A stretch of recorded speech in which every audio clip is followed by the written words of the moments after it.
So how far up the hill is he? Well, he was about a third of the way up. It won't be all that bad, but we can scan for him here right away and see if he's gone.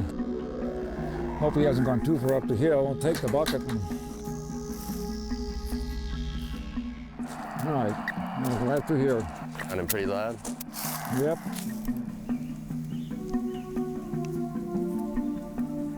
But because of the cold weather, he has... Wayne Durda and Corey Anderson are looking for snakes. And when they find them, they have to be very careful. Is that on the attenuator? Yes, and it's way down. The game is way down, too. So he's very close here. Seems like in that direction there. I see him. You see him? Good. He's right there. You see, he's kind of tucked in behind those leaves. The Washington University researchers are studying timber rattlesnakes, a shy but venomous resident of Missouri's woodlands. Okay. Mid-body, 40.8. Radio transmitters allow them to collect data by tracking previously captured snakes. Yanni, just be patient there. I used to be terrified of snakes, and what really changed it for me was going into the woods and looking for snakes. Once you enter into that mindset of going out and looking for snakes and studying snakes, you see a side to them that, you know, is the antithesis of what you are taught to believe about snakes. I mean, like a timber rattlesnake in its forested habitat is far from some sort of an aggressive predator, or, you know, it's actually a pretty passive animal that wants to be left alone. Get out of here. Of course, two questions may come to mind. How do you put a radio transmitter on a rattlesnake? And perhaps more importantly, why?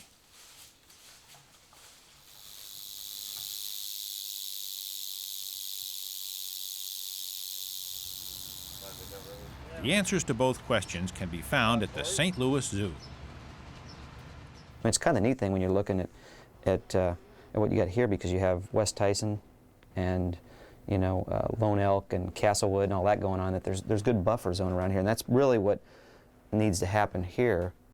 Curator of reptiles Jeff Ettling has been studying timber rattlesnakes for several years. Both the zoo study and the Washington University research are ultimately trying to answer the same question: can humans and rattlesnakes coexist? I think that's the thing that's going to be important long term for good buffer zones, and a lot of that's just going to have to be through education. I think too is, you know, if people are going to move out into these areas, they've got to realize what they're dealing with, and the fact that the snakes are so, you know, passive and secretive and really don't want anything to do with people at all. I think as people have continued to move west and southwest in the St. Louis, you know, area, we decided it'd be a good time to initiate a project to look at, you know, where the snakes are moving to, how much habitat are they using, what type of habitat are they using.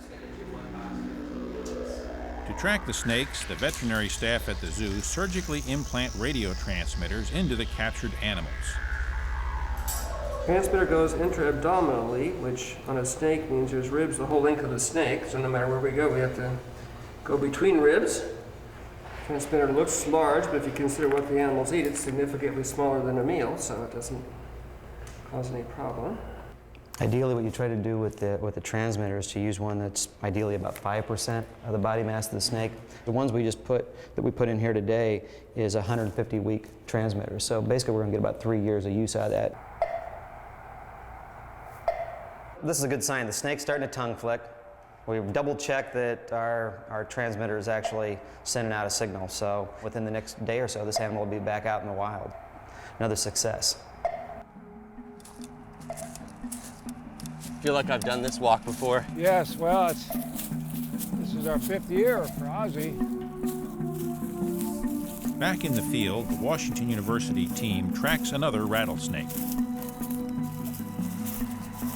A little further and we'll head up the hill.